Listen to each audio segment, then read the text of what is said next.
Hey guys, welcome to Lorelai's Plastic Kitchen. I'm Lorelai, so come on in.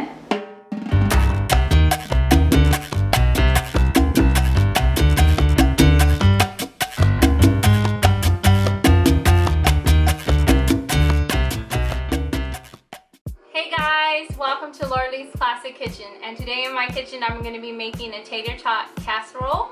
And it's going to be yummy and kid friendly. So come on in. Here I have 2 carrots. If you have bigger carrots, just use one, but I have 2 small carrots. 1 zucchini. I have 2.5 pounds of ground lean sirloin. I have a bag of tater tots, which is a 2-pound bag.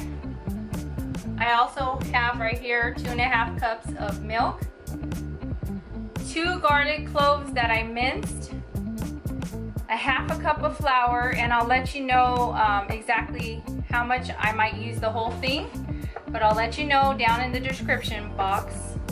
I also have a dried beef bouillon, caldo de res.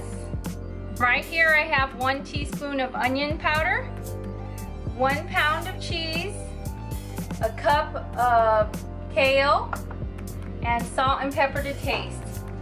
So now what I'm going to do is I'm going to shred these vegetables, because when you have kids, they kind of want to pick everything out and they don't really want to eat it, but this way they can eat their vegetables. So I have a couple of my son's friends over, so I'm going to kind of hide them in there. So I'm going to be shredding these up.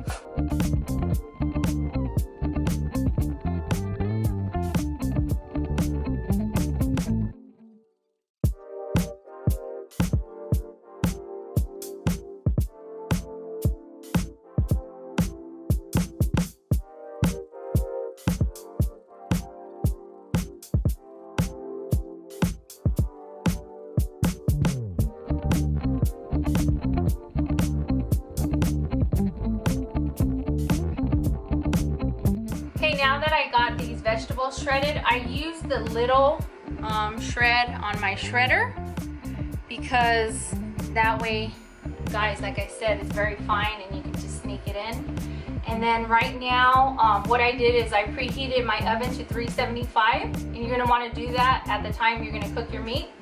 So I'm going to take my meat and put it in the pan, and then I'll show you what I'm going to do next. Alright, now I put my meat in here, and now I'm just going to put my minced garlic in there, and you want to just kind of cook that all up. And another nice tip is you want to take your cheese and shred it. Just take that little extra time to shred the cheese, because bag cheese, I got nothing against it, but to me it has a different taste because it has something that they put on it. So if you guys can shred the cheese yourself, it doesn't take that long. But if you can, don't worry about it, use the bag cheese. So now I'm just going to get that mixed up, and I'm going to add my garlic powder at this time as well. And until this is cooked, then I'll show you the next step I'm going to do.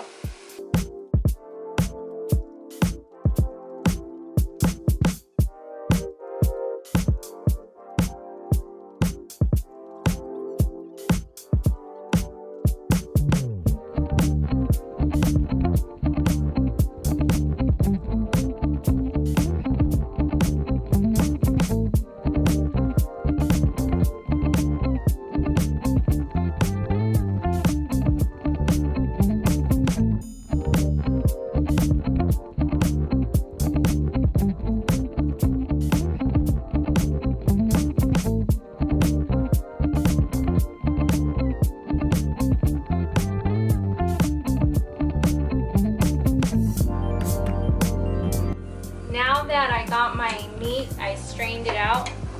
See, I strained any grease or fat that was in the pan. I'm going to take my flour, my 1/2 cup of flour, and I'm going to add it in at this point. See how you want to make sure you cover all the ends of your meat, just like that, and make sure it's mixed in well.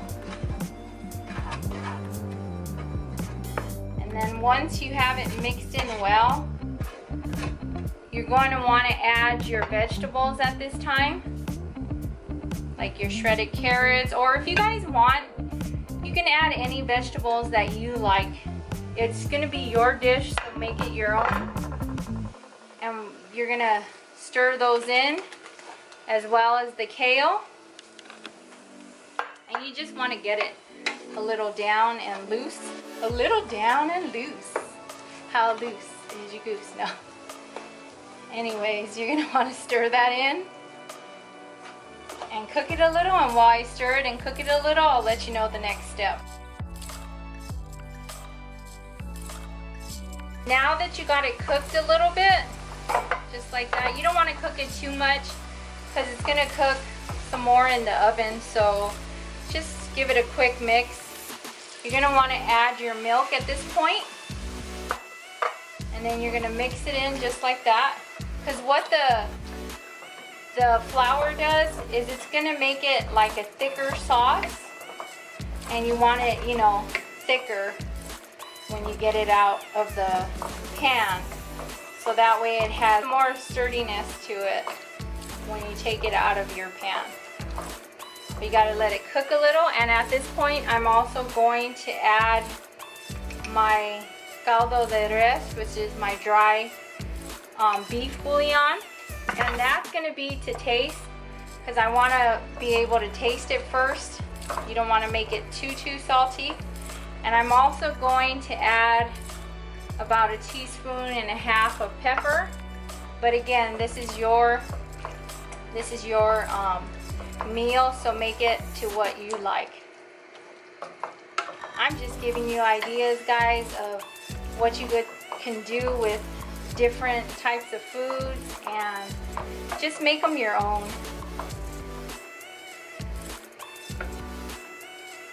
Now I'm going to taste it. And now I think I need probably another tablespoon of this. So that's 2 tablespoons so far. But again, you're going to have cheese on it, so the cheese is going to make it salty. So you got to adjust it to what you guys like. Now I have boys in my house, so I have to make a lot of casserole for them because they're going to eat it all. So once I have it like this, I'm going to taste it again. And if there's any left over, I take some for lunch. Yes. And then my Cody, he's filming today, so he's going to take that for lunch. See, that's good enough for me.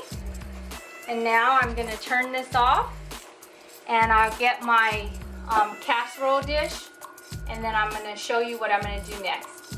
Alrighty guys, I have this 9x13 pan, and what I'm going to do is I'm going to have like a little layering motion. I had these tater tots out in my fridge, so it'll cook faster, the casserole. But if you guys use them frozen, just give it a little more extra time to cook the tater tots. But like I said, I just had these out and frozen. And make sure your hands are clean when you do this part. So if you want, I'm going to put some on the bottom, just like that, just so it has more tots for the tots. And I have one waiting on the bottom right here, which is my Day. He's sitting here waiting for a tot to fall.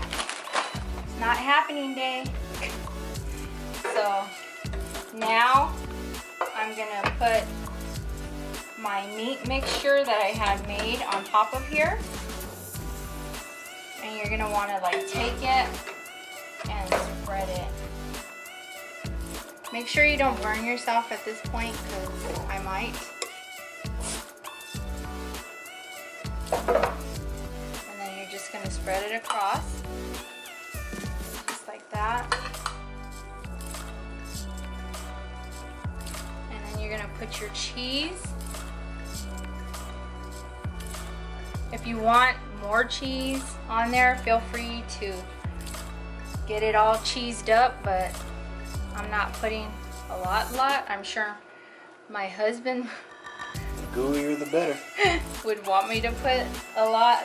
but hey, I'm kind of spreading it out. Okay, now I'm taking the rest of my meat mixture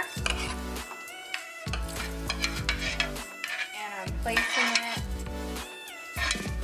on top of that. And then you're gonna want to spread it kind of to get all the ends covered up.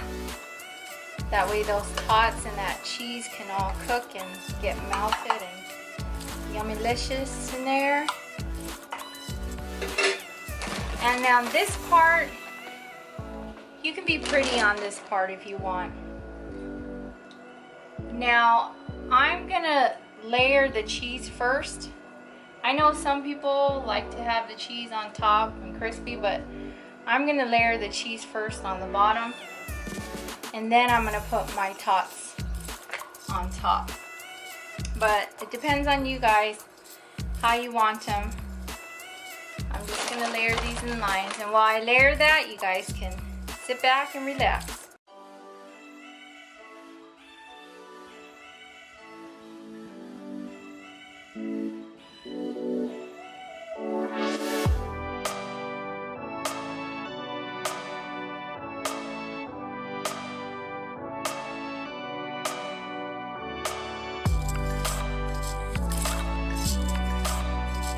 Now that it's nice and pretty, this is my children tater tot friendly casserole. I'm gonna place this in the oven and I'll let it cook. I'll let you know exactly how long I let it cook for. Alrighty guys, I have Christian and Sal with me. Remember this guy? He was my son from another mother over here. They're gonna try his casserole. I made this casserole especially for him and in memory of him because he's so in love with tater tots. So, come on, let's dig in, guys.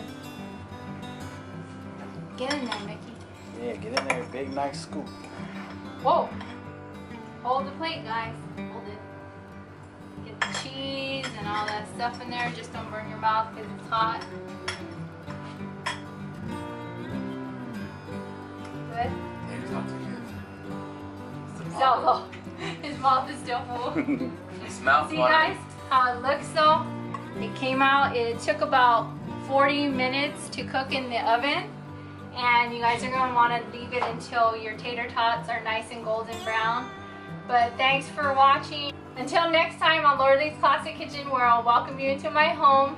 Have a blessed day and we'll be seeing you soon. Bye. Bye.